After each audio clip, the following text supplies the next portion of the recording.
Nah, kalau kita berbicara soal kesenian, kita tentunya bisa mengerti bahasa kesenian. Dan orang bisa berhenti, itu adalah orang-orang tersebut. Nah, saya mau menjelaskan oleh oknum-oknum tertentu itu salah. Bagaimana kata Bredel itu dinyatakan tanpa jadwal. Terus kata Bredel ditiadakan, dibisikkan kepada Menteri Kebudayaan kita. Bukan Bredel. Ya. Itu press konferensinya mereka yang ditayangkan tadi malam. Ya. Kata Bredel itu tidak ada. Bagaimana tidak di Bredel? Orang saya seorang senimannya aja masuk ke dalam ruang di mana saya menaruh karya-karya saya, itu saya tidak bisa. Ini sejak tanggal 19 Desember malam hari, bukan tanggal 20. Ya. Tanggal 19 Desember. Saya kuratori sendiri karena pada waktu kurator tidak ada. Ini ceritanya begini, kenapa saya lain yang sudah disepakati bersama sejak lama itu bahwa pameran saya yang seharusnya tanggal 3 Desember kemudian diundur menjadi 19 Desember sehingga saya harus mengalami kerugian materi yang cukup banyak karena saya mengundang tamu dari luar negeri, ya, dari Australia maupun dari Filipina dan maupun dari Belanda. Itu saya yang mengeluarkan ongkos untuk akomodasi mereka. Mereka datang tanggal 1, itu diharapkan tanggal 3 bisa ikut pembukaan, tanggal 4 mereka bisa pergi ke Singapura. Dan itu tidak terjadi. Nah, ini kerugian-kerugian. Jadi kronologinya, Galeri Nasional telah lalai atau dengan sengaja mengesampingkan kesepakatan yang sudah disepakati jauh-jauh hari sejak bulan Juni 2023 bahwa pameran saya itu nanti tanggal 3 Desember 2024. Ya. Jadi mereka melanggar itu.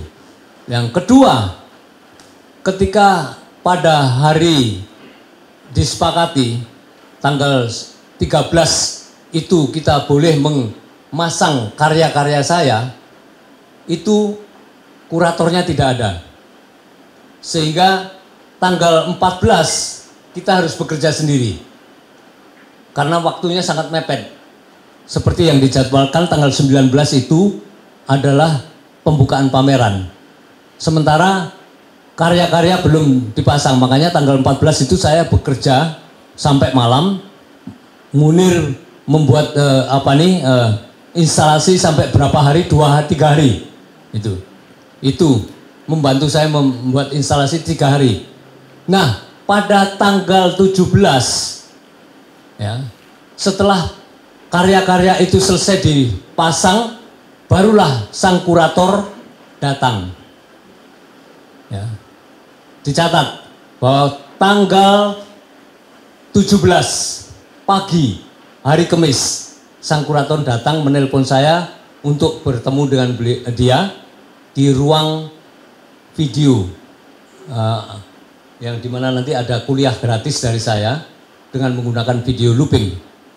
Di ruang itu dia mengatakan bahwa ada 2 lukisan yang menurut dia itu tidak relevan dengan tema lukisan dan itu akan mengurangi bobot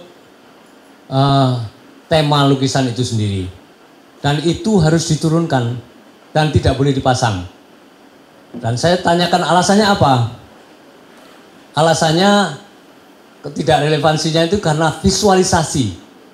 Ya, yang menurut dia yang kemudian diviralkan itu sebagai ungkapan kemarahan belaka dan apalagi ungkapan-ungkapan yang itu diutarakan lewat publik kemudian.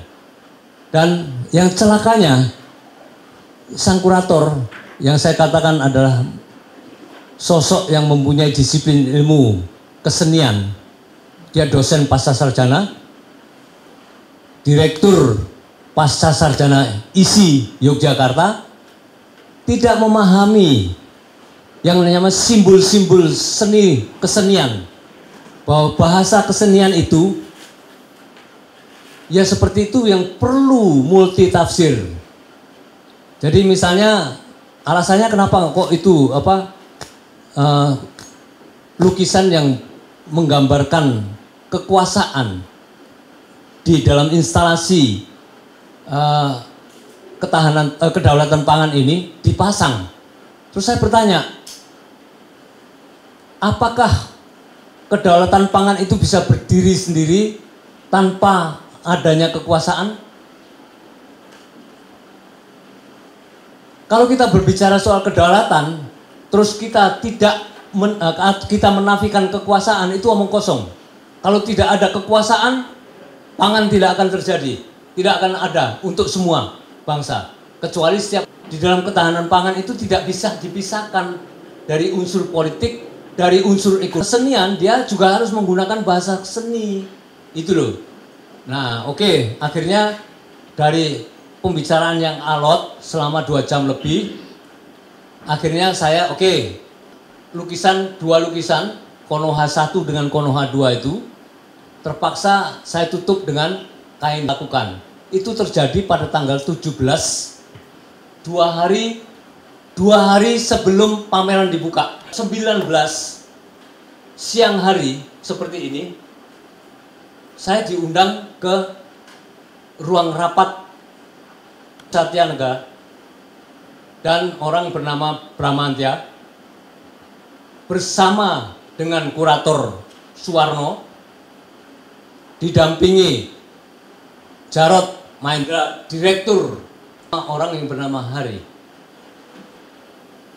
Di depan mereka, Jarod mengatakan bahwa ada 3 lagi lukisan yang harus diturunkan. Dengan alasan itu mengganggu dan tidak sesuai dengan relevansi pameran. Dengan makanan, itu adalah simbol atau bahasa seni yang saya simbolkan orang-orang kaya, termasuk orang-orang urban seperti kita semua ini. Tanam padi, makan keringatnya sendiri seperti petani, kan tidak. Loh lah kok petani yang saya gambarkan itu dikatakan di ladang mereka dari serbuan babi-babi hutan dimakan ya kepada anjing, itu juga vulgar. Lukisan lagi ini tentang